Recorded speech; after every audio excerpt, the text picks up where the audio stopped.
the growing opportunities for XR in location-based entertainment. Welcome, Alexis.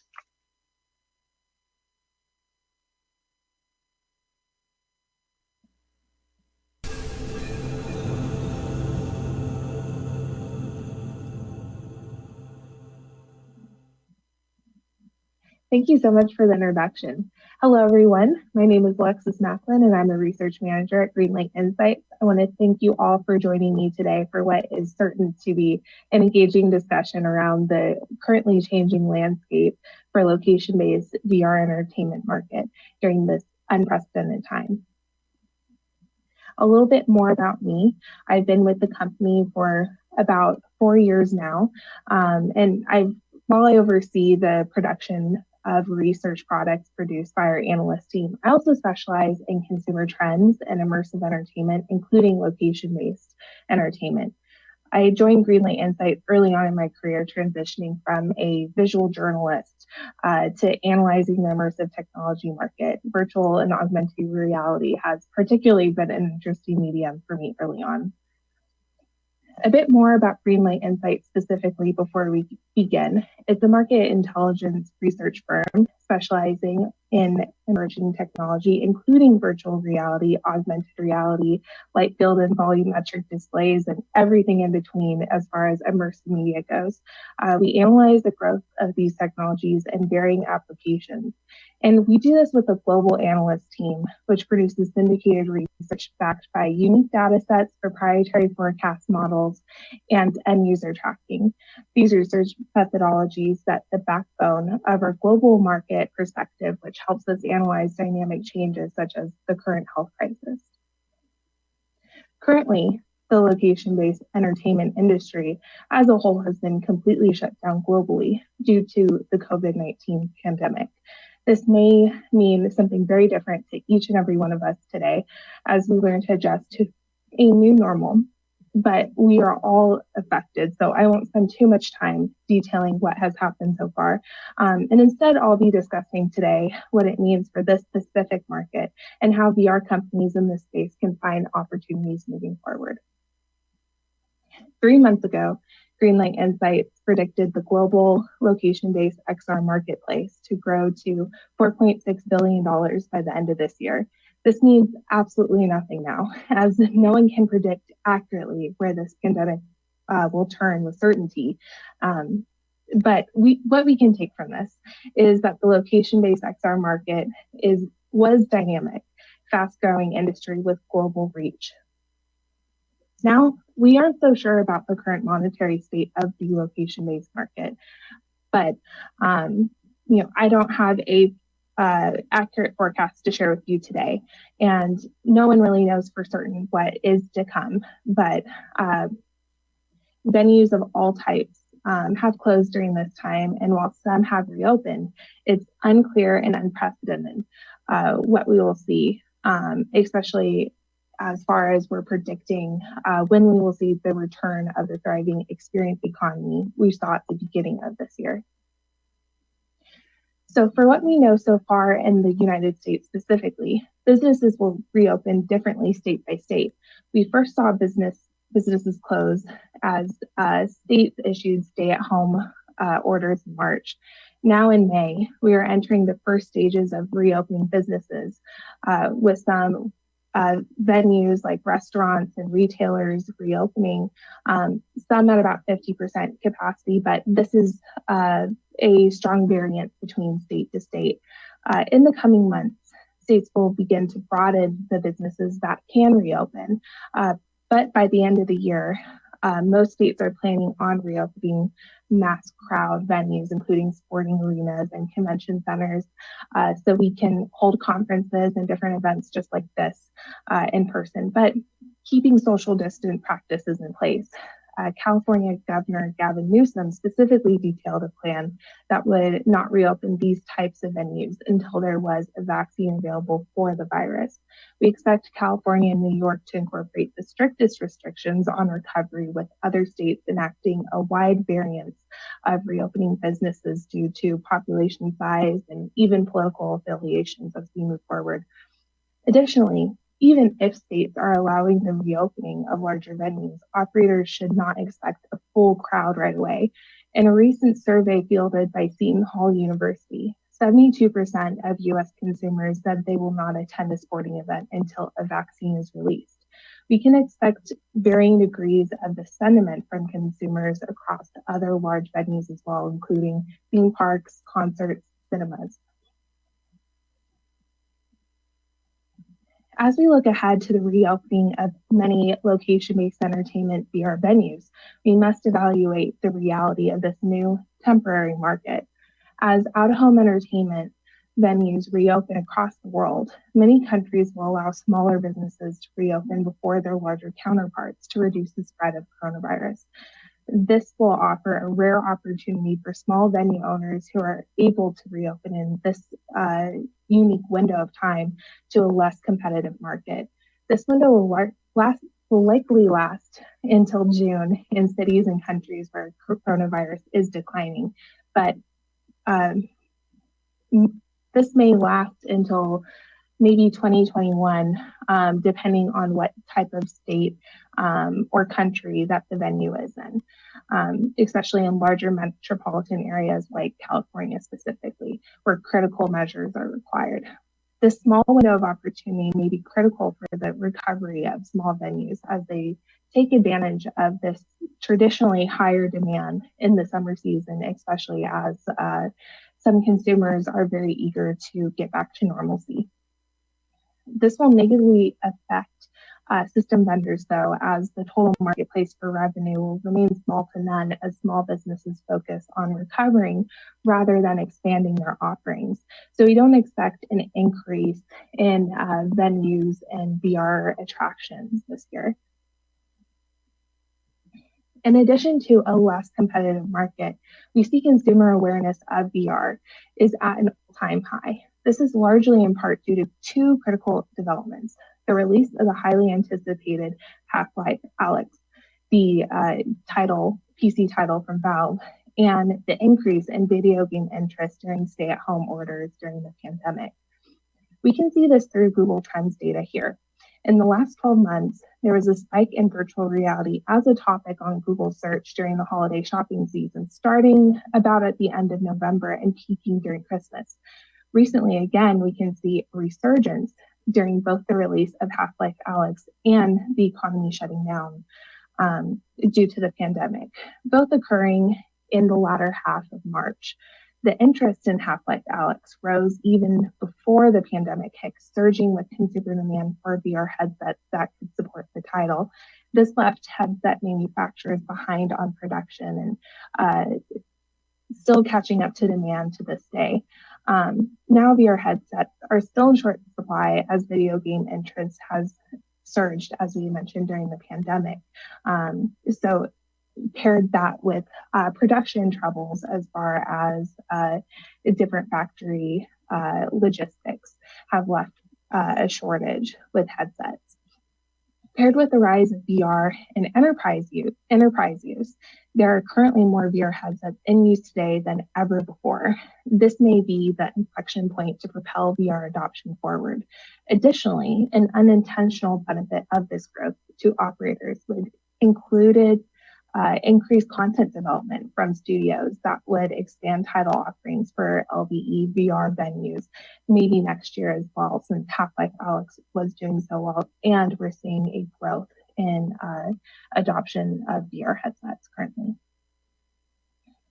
In November, Greenlight Insights conducted a consumer survey surveying over 1,500 US consumers who have tried VR, and 36% of respondents purchased a ticket in an out-of-home entertainment venue to experience VR. More importantly, of the respondents who tried a location-based VR experience, 63% of those were likely to purchase a ticket for another experience.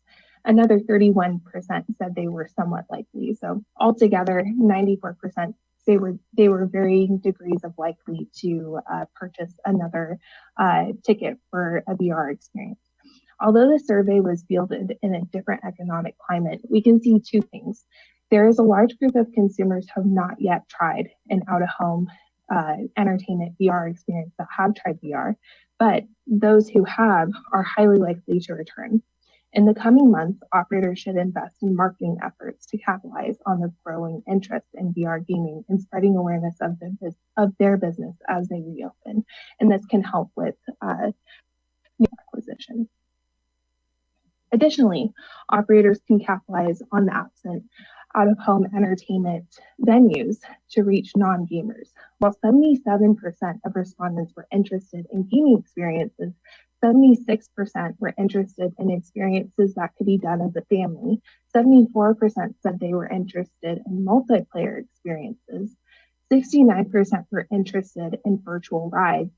68% expressed interest in virtual experiences that related to a museum or other educational or culturally significant institutions. A variance in marketing messaging may help venues reach the interest of different consumers, especially in a time where out-of-home entertainment is in a small supply. And we're, as we had discussed, a lower dynamic of competition. New customer acquisition will be paramount in advancing ahead in this time, as eventually the economic health of this market will improve. And new market entrants will come as VR experiences are only getting started in out-of-home entertainment deployment. The rate of new entrants was high before the spread of COVID-19. And while there is currently consolidation occurring, we expect new entrants once the market has fully recovered.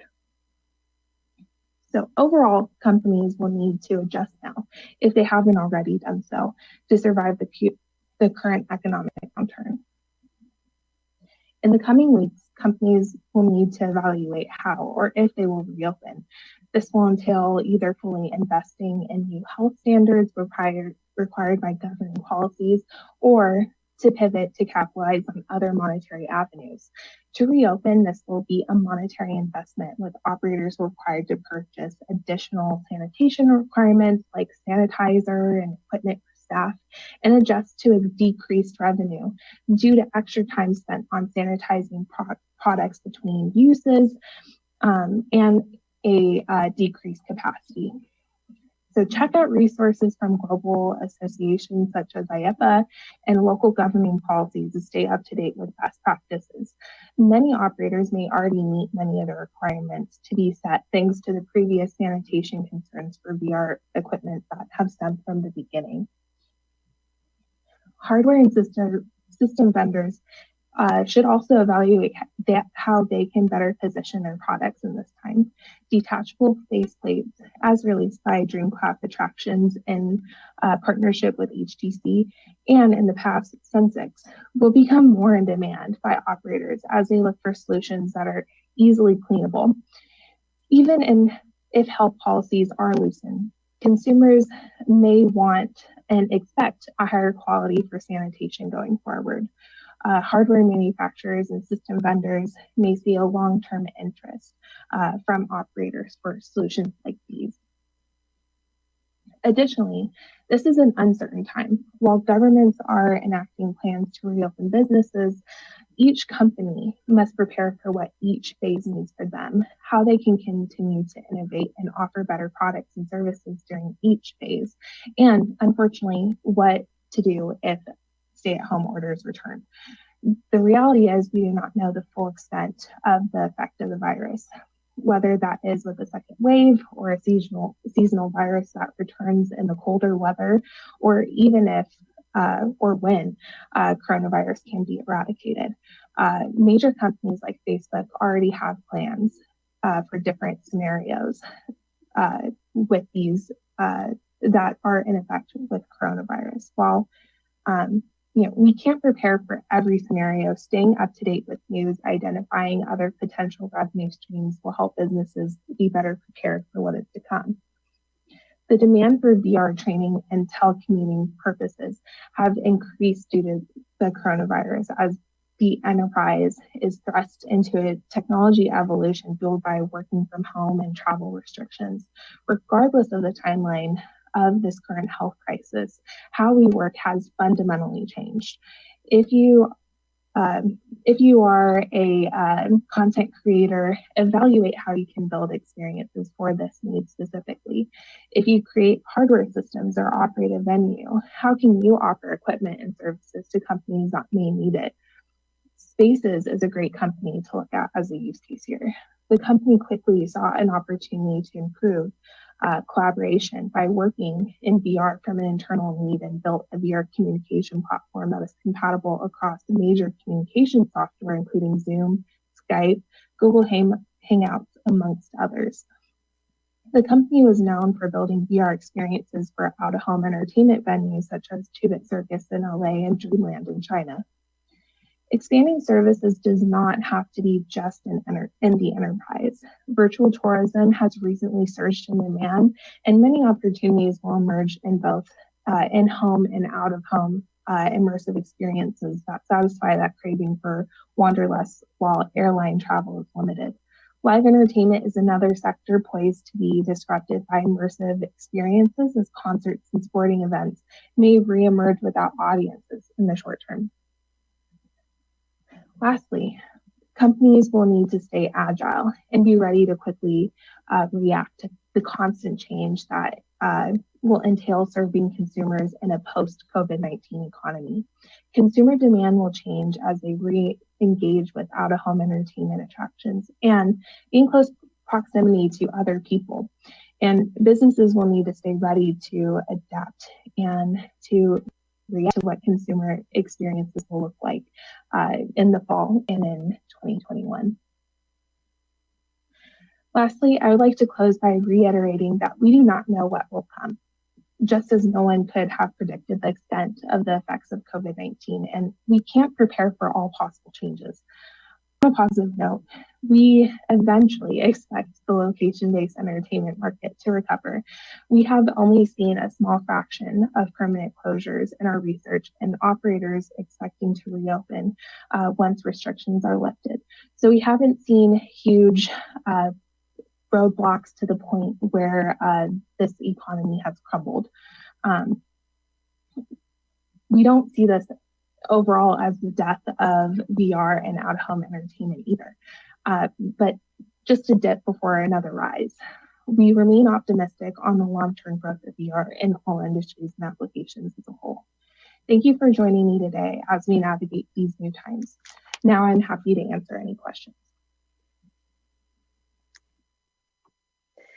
Alexis. Hey there. Hi, Layla. That was great. Hi. How are you? How's it going? Good. That was great. Good. With a quick costume change and room change. Mm-hmm. Oh, it's how it goes these days. Thank you for that. I know that I'm not alone with all the folks sending me chat questions. Everyone has the one big question on their mind. Have you talked to consumers about their post-COVID concerns specific to LBE? And, are they willing to put on a headset, to handle controllers? What's it going to take? We're fielding a survey and we're planning for it for the near future. That's something on our timeline. That's part of our plans to kind of relook at this market as we're reopening in some aspects, and consumer perception is changing a lot week by week. So once we see some stability, we'll be fielding it and of course sharing what we can. But we've seen in the past very positive reactions to consumers, and of course not just from us, but other companies have also shared that as well, including Springboard VR and Servios have also fielded some surveys as well. So we're seeing still some optimistic and a positive reception of VR, and I think that's something that we'll continue to see as more consumer familiarity is coming from at-home use, enterprise use, and that is something that I was talking about as well. So we still remain optimistic, and we expect to see that. Of course, as there has always been with VR, there's that sanitation concern, especially now. And beyond the removable face plates that I had mentioned, which have a longer road as far as implementation from hardware manufacturers. There's also some great sanitation products like Cleanbox, which Layla, I know you know a lot about them. Congratulations, by the way, for your recent joining the team. It's really great. But products like Greenbox are also good options as well, as we're looking forward to a new degree of requirements for sanitation. Yeah, I mean, that makes sense. I mean, Cleanbox aside, yes, I did just join, and we do have a sanitation solution for XR and more. But you know, as a former LBE operator myself and an advocate of LBE, I do believe that we will see a return to 2019 numbers in a couple of years. Yes. It's going to take some time to get there, but it's not gone away. So hang in there, guys. Alexis, thank you so much. We are short on time, so I wish we had time for more questions. Thanks so much for your talk. That was great. And everyone out there who is watching, please do excuse the technical difficulties we are having. This is the first year that all these companies are doing these events. There is a lot to do, and you know, the interwebs. What can I say? Alexis, thanks so much it's nice to have you. Thank you, Layla.